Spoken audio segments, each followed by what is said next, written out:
Hey everyone, and welcome back to the channel. Today, we're bringing the shine back to these sidewalls. In this video, we'll walk you through our buffing and polishing process to achieve a high gloss professional finish. The process begins by buffing the sidewalls using Farkla 400 compound paired with a 3M foam pad. This step is designed to remove light imperfections, oxidation, and any surface haze left behind from previous stages.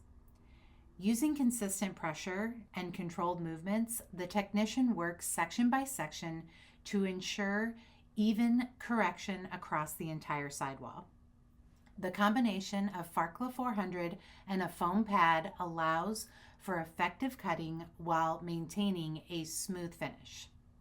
Once the buffing stage is complete, we move into polishing using 3M Finesse It.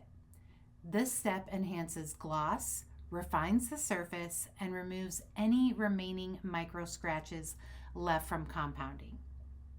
The polish is applied evenly across the surface, bringing out depth and clarity in the paint while delivering that deep mirror-like shine.